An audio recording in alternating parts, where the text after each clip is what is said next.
Hi ඉතින් කොහොමද ඔයාලට මං කලින් වීඩියෝ එකේ කිව්ව විදියටම අද වීඩියෝ එකෙන් අරගෙන එන්නේ හකොනේ වල තවත් ලස්සන ස්පෙෂල් ප්ලේස් එක වීඩියෝ එකක්. ඉතින් වීඩියෝ එක අවසන් වෙනකම්ම බලන්නකෝ අද අපි කොහටද යන්නේ කියලා.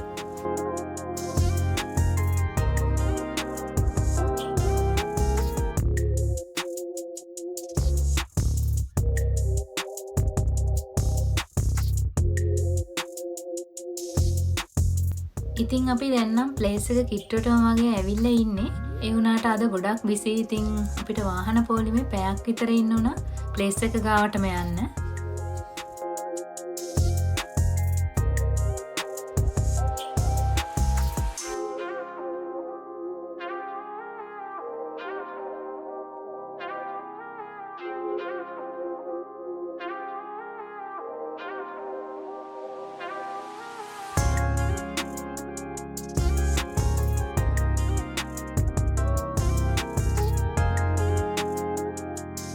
ඉතින් අද අපි ඇවිත් ඉන්නේ හකොනේ වල ඕවකුදනි කියන ප්ලේස් එකට. මෙතන ගොඩක් ප්‍රසිද්ධ වෙලා තියෙන්නේ ඇක්ටිව් වෝල්කැනෝ ඒරියා එකක් තියෙන නිසා.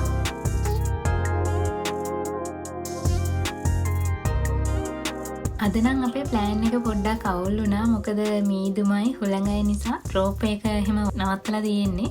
පහකින් එකට දාද්දි වටේම කඳු ටික නම් මීදුමෙන් වැහිලා තිබුණේ.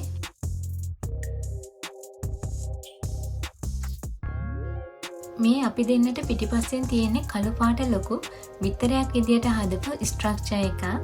මේ ඕවකුදනි කියන ප්ලේස් එක වෝල්කැනෝ වලට වගේම බ්ලැක් එග් වලටත් ගොඩක් ෆේමස් ප්ලේස් එකක්.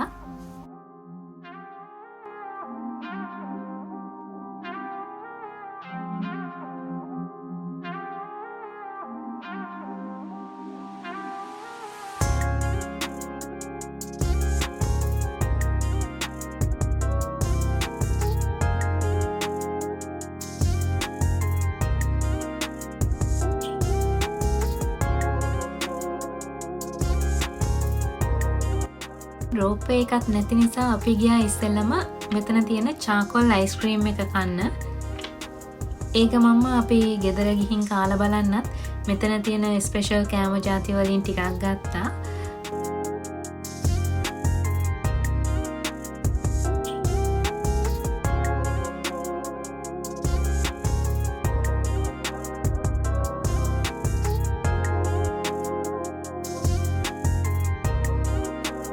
ඉතින් අපි සීතලේම චාකෝල් අයිස්ක්‍රීම් එක try කරා. ඒක ගොඩාක් රසයි.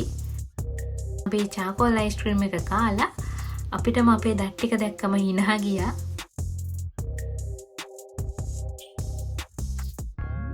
අපේ කළු වෙච්ච දත් සෙට් එකත් එක්ක ෆොටෝ එකක් ගහන්න ගියා අපි. ඉතින් එතන හිටපු පොඩි ළමයෙකුත් කොහොම හරි බය වුණා අපේ දත් ටික දැකලා.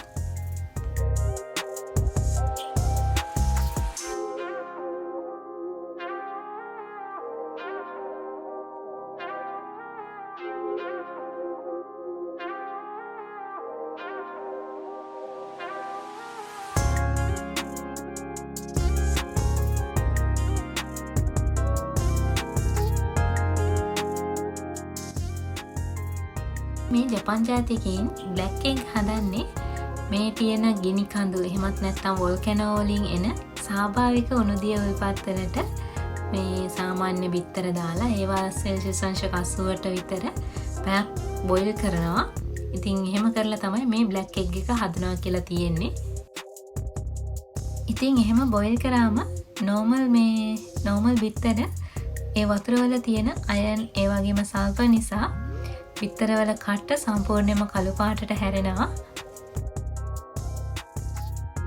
මේ ෂොප් එකේ බ්ලැක් එග් එක තීම් එක කරගෙන හදපු එක ටොයිස් වර්ග, ඒ වගේම සීට්ස් වර්ග, බෑග්, ටී-ෂර්ට්, ඒ වගේ ගොඩාක් අයිටම්ස් තියෙනවා විකුණන්න.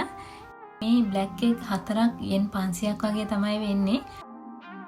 අපි yen 500ක් දීලා මේ බ්ලැක් එග් 4ක් ගත්ත කාලා බලන්න. ඒකේ රස කොහොමද නෝමල් බිත්තර වලට වඩා රසයේ වෙනසක් තියෙනවද කියලා බලන්න ඕන නිසා. මේ ජපන් ජාතිකයන්ගේ විශ්වාසයක් තියෙනවා මේ විතර කෑවම අවුරුදු 7කින් විතර අවශ්‍ය වැඩි වෙනවා කියලා. ඉතින් ඇත්තටම ඒක නම් අපි හරියටම කියන්න දන්නේ නැහැ. ඒක මෙයාලගේ විශ්වාසයක්. අපිට විතර ගනිද්දිම එතනින් දෙනවා අපිට චූටි ලුණු පැකට් එකකුත්. ඉතින් ඒවා පොඩ්ඩක් ඉහාගෙන තමයි මේ විතර කන්න තියෙන්නේ. ඇත්තටම මේ විතරේ කව එක විතරයි මේ විදියට කළු පාටට තියෙන්නේ. මේකේ කව එක ගැලෙවුවම මේ නෝමල් විතරේ වගේම සුදු පාටයි මේ විතරත්. ඒ වගේම රසෙත් එහෙම ලොකු වෙනසක් නැහැ. නෝමල් විතර වල තියෙන රසම තමයි තිබුණේ නා. ඉතින් ඇත්තටම මේ එග් එකේ තියෙන විශේෂත්වය තියෙන්නේ මේ කව එකේ විතරයි. ඒ වගේ මේක බොයිල් කරන විදිහේ තමයි විශේෂත්වය තියෙන්නේ. නෝමල් විතරේ කියන රසම තමයි. ඇත්තටම අපි මෙතෙන්ට ආවේ රෝප්වේ එකේ යන්න හිතාගෙන අද වෙදර් එක හොඳ නැති නිසා මං කලින් කිව්වා වගේම රෝප්වේ එක නවත්තලා තියෙන්නේ. ඉතින් අපිට ඒකේ වීඩියෝස් ගන්න බැරි වුණ නිසා අපි අවුරුදු 5කට විතර කලින් මෙතෙන්ට ඇවිත් තියෙනවා. ඉතින් ඒ වෙලාවේ ගතපු වීඩියෝස් ටික මේකටම ඇඩ් කරන්න හිතුණා. මොකද මෙතන තියෙන්නේ මොන වගේ දෙයක්ද කියලා අපිට මේ වීඩියෝ එකෙන් හරියට පෙන්වන්න වෙන්නේ නැති නිසා. මේ තියෙන්නේ ඕවපුදනි වලට යන රෝප්වේ එක. ඒ කියන්නේ අපි හිටපු තැනට මේ රෝප්වේ එකේ අපිට යන්න පුළුවන්. මේ ඔයාලට පහලින් පේන්නේ අපි අර ගොඩාක් වෙලා ට්‍රැෆික් එකේ හිටපු පොලිම පේන විදිය. මේ පාරේ දිනම් මේ හැම දෙයක්ම මීදුමෙන් වැහිලා තිබුණේ මේ වටේ.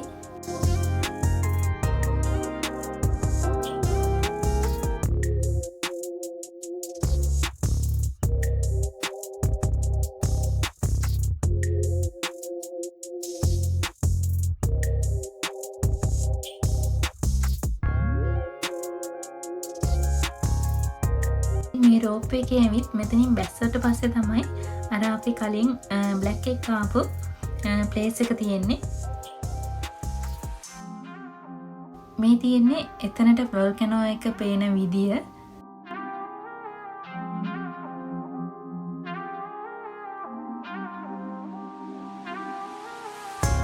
ඉතින් රෝප්වේ එකෙන් මෙතන මේ ඕවපුදන කියන තැනට ආවට පස්සේ ආයෙත් මේ විදිහට තවත් රෝප්වේ එකකින් වොල්කනෝ ඒරියා එකට උඩින් අපිට යන්න පුළුවන්. මේ ටික තමයි අද අපිට ගන්න බැරි වුණ වීඩියෝස් ටික. මේ ටික තමයි මම ආසාවෙන්ම හිටියේ වීඩියෝ කරගන්න. ඉතින් ඒක ඇත්තටම අපිට බැරි වුණා. අය ඇතින් දුම්රදා තියෙන්නේ වොල්කනෝ ඒරියා එක. ඉතින් ඒක අපිට රෝප්වේ එකට පේන්නේ මෙන්න මේ විදිහට.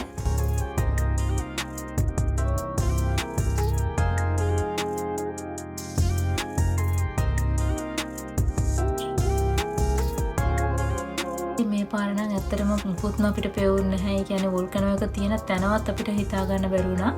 ඒ තරමටම මීදුමේ සේරම වැහිලා තිබුණේ. මේ ලස්සන view එක ඔයාලට පෙන්වන්න ඕන නිසා තමයි මම කලින් ගිහපු පරණ වීඩියෝ එක මෙතෙන්ට ඇඩ් කරේ. ඒක මොන වගේද පිහිටලා තියෙන්නේ, මොන වගේ දෙයක්ද එතන වෙන්නේ කියලා ඔයාලටත් පෙන්වන්න ඕන නිසා.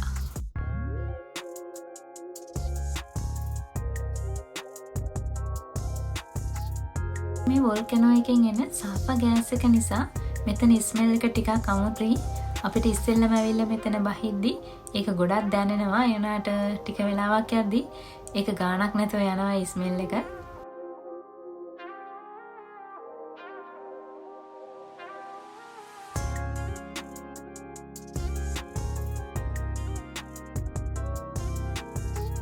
මීදුමත් එන්න ටිකක් වැඩි වෙන නිසා අපි ඉක්මනට ගෙදර එන්න පිටත් වුණා. මග දිගට පාරත් මීදුමෙන් වැහිලා තිබුණේ ඒ හරියන.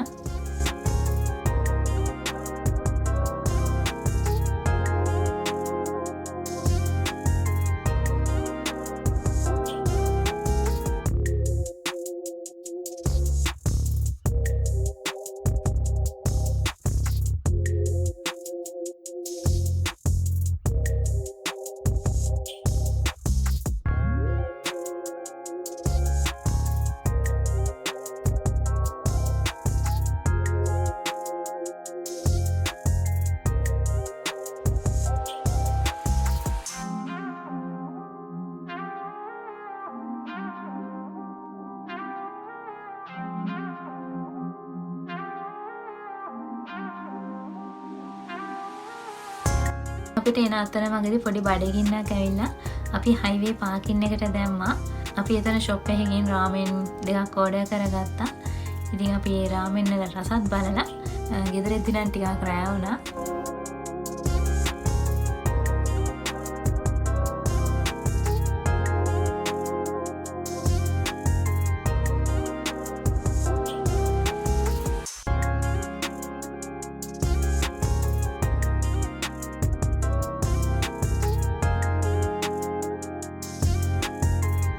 අපි දැන් මේ ඕවකුදනි වලින් ගෙනාපු එක එක ස්වීට්ස් වර්ග ටික try කරන්න තමයි හදන්නේ. අපි ඉස්සෙල්ලම try කරනවා මේ chocolate cake එකයි cheese cake එකයි.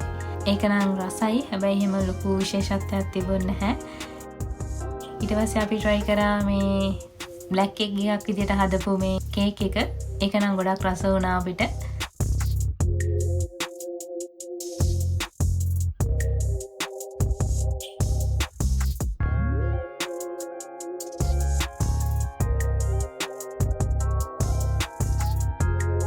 ඊළඟට අපි try කරනවා black egg එක. මොකද අපිට එතෙන්දී හරියටම ඒකේ කාලා හිම රස බලන්න බැරි වුණා. මොකද හුළඟයි සීතලයි දෙකම තිබුණ නිසා.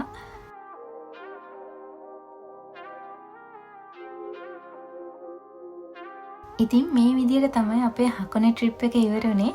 ඉතින් ඔයාලා අපේ හකොනේ වල කරපු කලින් වීඩියෝ දෙක බලලා නැත්නම් ඒකත් ගිහින් බලන්න කොහොමද කියලා. එහෙනම් ආයෙත් තවත් ලස්සන වීඩියෝ එකකින් හමු වෙනකම් see you.